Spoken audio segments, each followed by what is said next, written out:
Alrighty. So now we get oh, does the guy get to come out of the closet? Finally, it's for impressiveness in 1998. Welcome to part 7 of the Metal Gear Solid playthrough. So yeah, we kind of started it a little bit in the last part, but now it's going to be like throughout the first half of this part. This is the longest cutscene dump in the game. So we're going to gives us the longest cutscene dump? Yeah. So basically, it was probably because of the system limitations of the PS1 as of now, because the later games do it as well, but I think they're much stronger than the PS1. Besides the point, the cutscenes are like loaded into segments.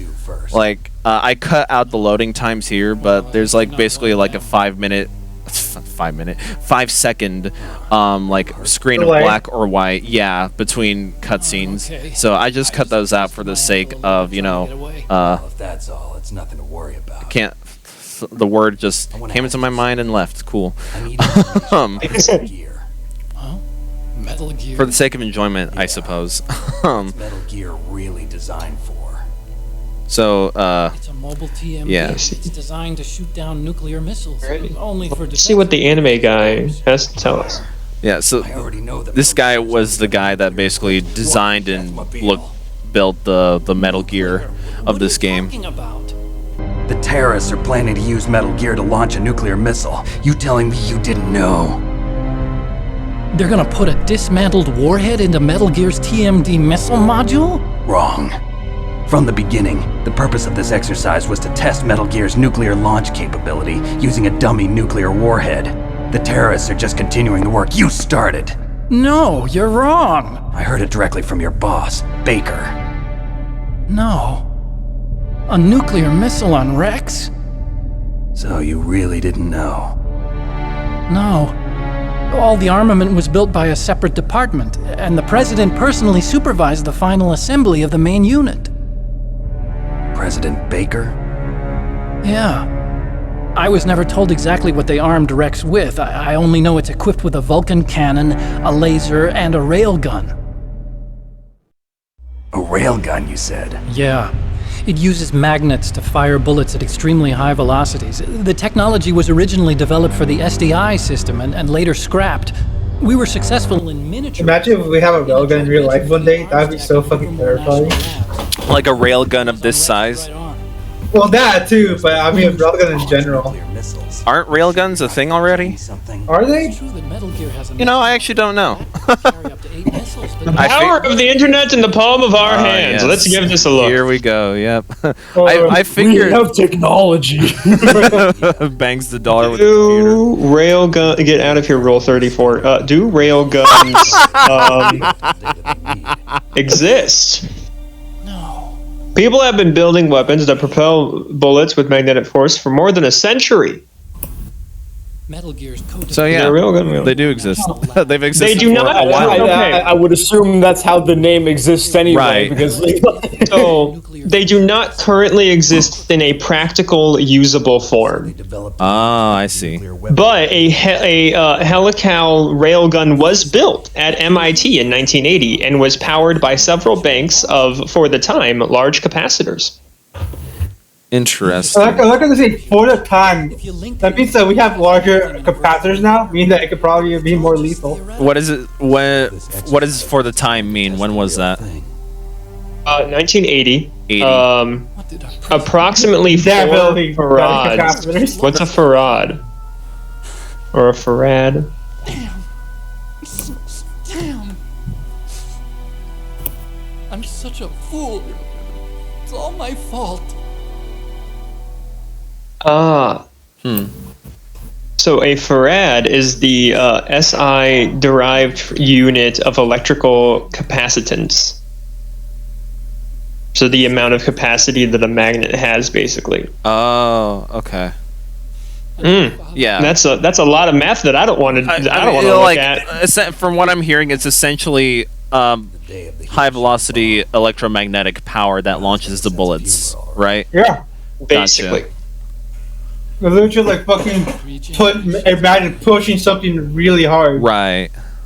We must have the so basically, imagine that, but with nuclear warheads for this game. Yeah, that's essentially how they're going to launch the nuke, because The fucking railgun. with the railgun, because I think they've already explained it or are going to explain it, because they're using the dismantled warheads. They're not using an active one. An active one would have like a whole bunch of like fuel stuff and would like break a lot of international treaties with a whole bunch of countries. So they aren't going to go into like Geneva Convention. Geneva suggestion. It's a long way there. The emergency override. not for the detonation sure. there too. It's basically so they can get away with launching the nuke in illegal airspace without triggering like hot fuel sensors, infrared sensors rather. In other words, they must be ready to launch. Meryl's got the detonation code override keys. We'll link up with her. If we can't override the launch, we'll have to destroy Rex. I'll show you the way. On that leg of yours, you'll just slow me down. You'll need me if you're gonna destroy Rex. I don't need you. I just need your brain. I created Rex. It's my Just right. take the brain out the head. Destroy it. Exactly. But be sure to filter out all the anime knowledge. If you get a chance, Oh, right. try to escape. For what? It's clear. I'll contact you by codec. How am I supposed to escape research. from an island? Oh yeah, because there might be a lot more than just anime in there, I right? want you to hide. Is that what you're Listen, getting at? Is listen. that where you're getting We at? need it for research purposes, okay? That's what they all Don't- say. Listen. The same stealth technology. Every great scientist in the world ends up fucking a society over. Good. But I want Meryl to watch after you too.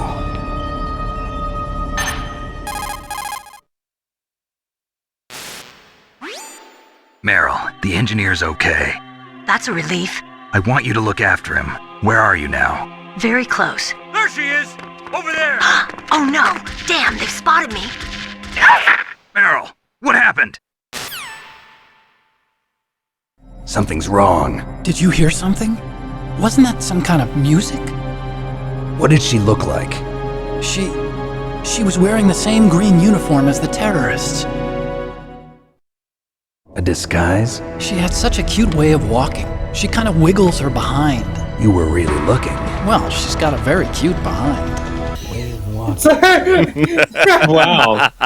If she's disguised as an enemy, you'll have to contact her when she's alone. Listen, when you work in espionage, you gotta know how to use descriptive words, By herself. like wiggling her behind. Don't Right.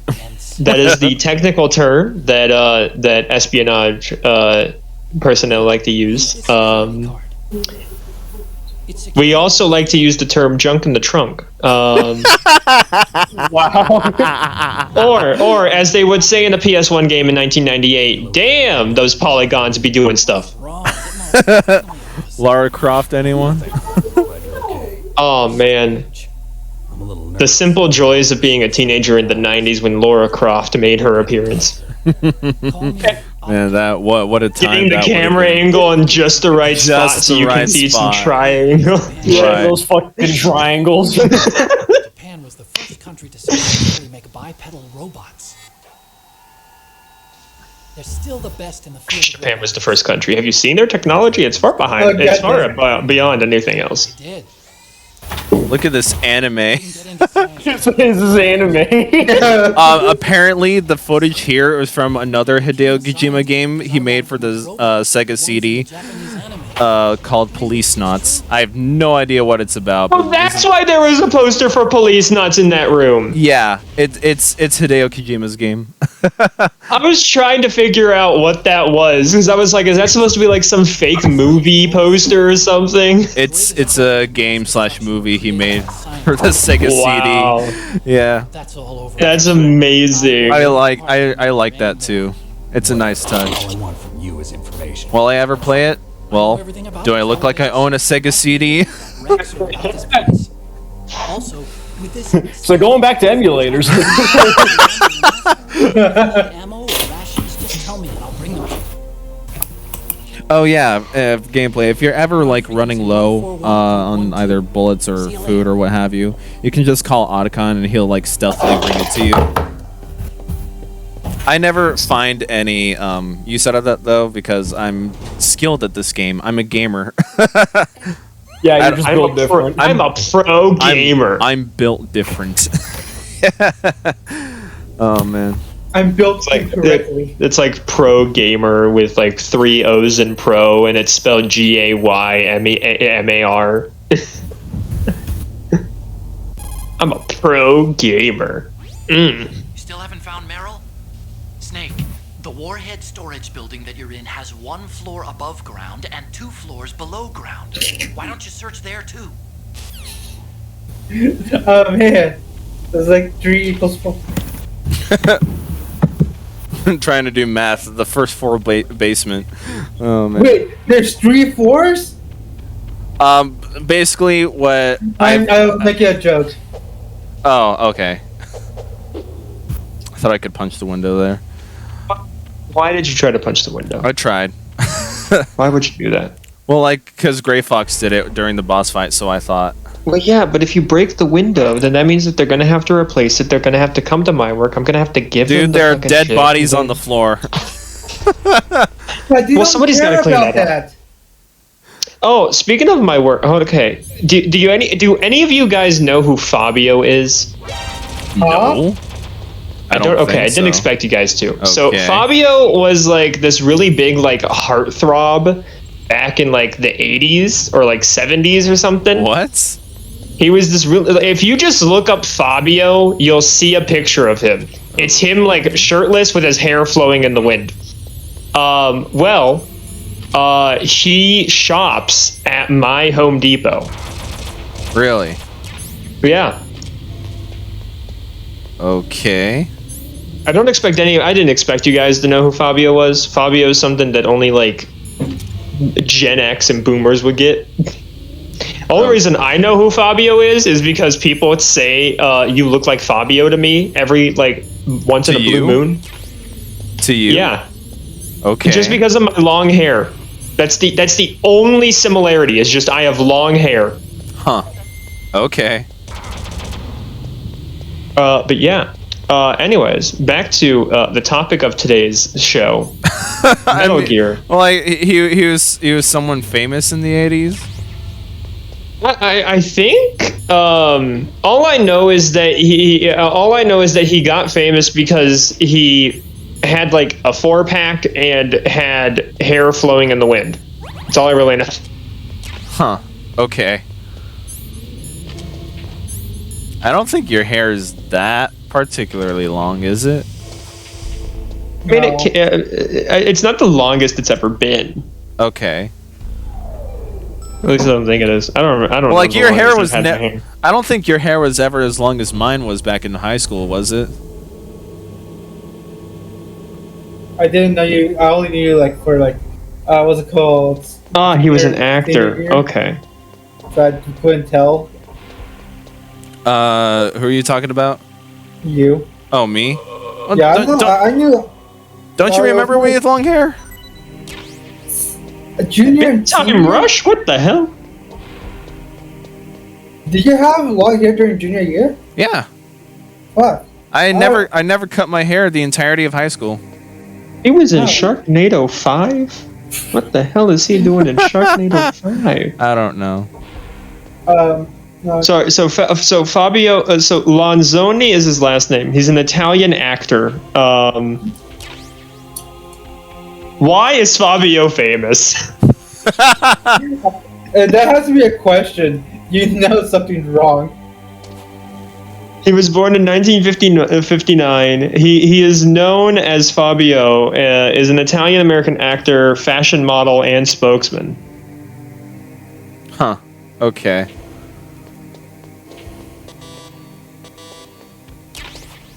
Gotcha.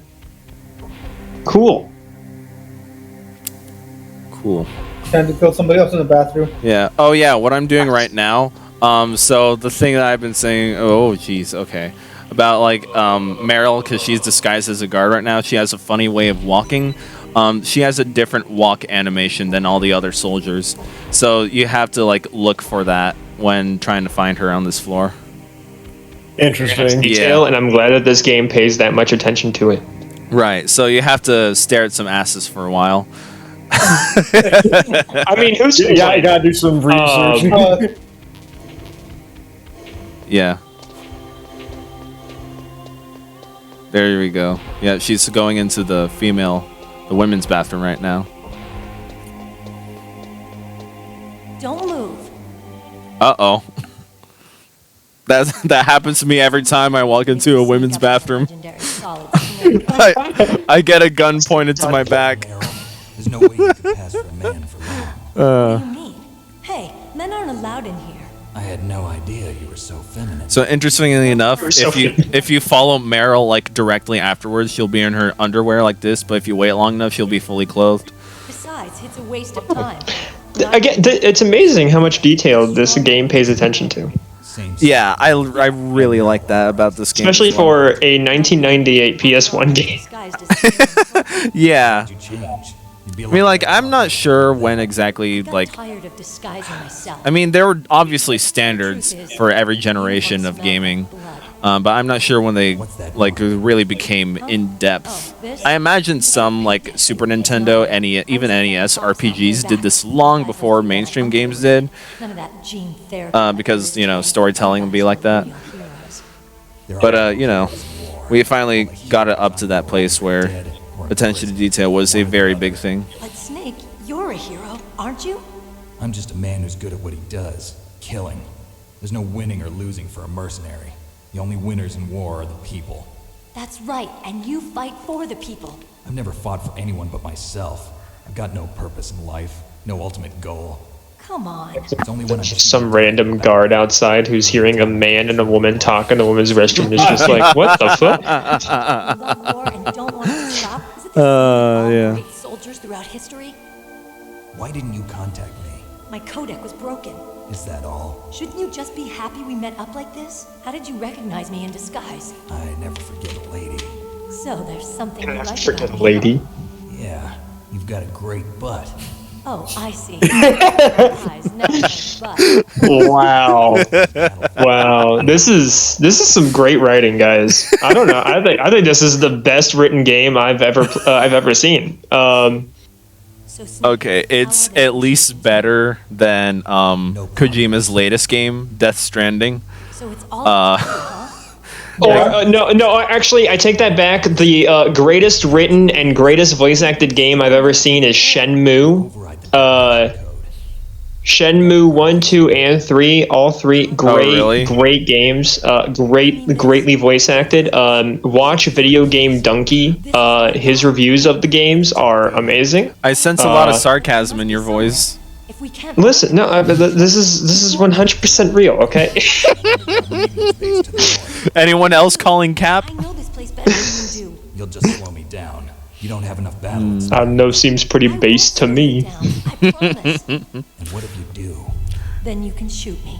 Anyway, there's a line in Death Stranding, also Kojima game. I have no idea what the context behind it is, but it's supposed to be like a Mario joke.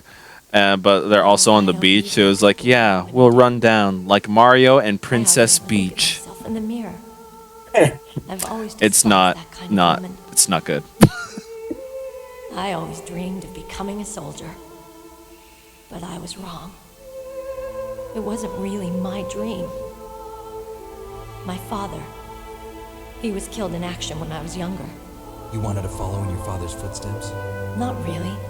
I thought that if I became a soldier, I could understand him better. You know that the entire time she's giving this really sad backstory monologue, Snake's just there like, ass. I mean, we can't see his eyes, baby. Exactly. Maybe, yeah. She probably can't either. We can't see her eyes either. I Yeah. want to know who I am, what I'm capable of. I want to know why I've lived the way I've lived until now. I want to know. Take a good look. You won't get another chance for a while. You should wash your face, too, while you're at it. Yeah. This isn't a training exercise. Our lives are riding on this. There are no heroes or heroines. If you lose, you're worm food. Yeah. Is that FAMAS functional? Unfortunately, it's out of Yeah, so basically Meryl's whole backstory here is like, yeah, like she said, her father was killed in action while she was a soldier, and so to understand, she was basically raised by Colonel Campbell, because remember their uncle and niece relationship. Yeah. Use my 45. So, Listen, but I've used she, the you gun know, she ever wanted since to I was understand 7 who years exactly her old. father I'm more was, and comfortable so with it than I am she with thought that alcohol. becoming a soldier was the best thing to do. But it just, you know, it happened to be around this If we're gonna go to time the when, north, you we'll know, have to go the through the command Foxhound post on this floor. uprising and then The overland rebellion route is towards the blocked by CIA glaciers. happened, and also the rise of the The genome door to the therapy commander's room is security level 5. in the His card entire number. military. It was inside the pocket of the uniform I was wearing. So it's Looks like not. he must have been guarding someplace important. It's basically eugenics in a way. It's basically like experimental DNA to like basically science. It's science, right? Yeah, yeah. I don't know exactly how to describe it. I just know it's not the best thing in the world. It's basically artificially mutating DNA within yeah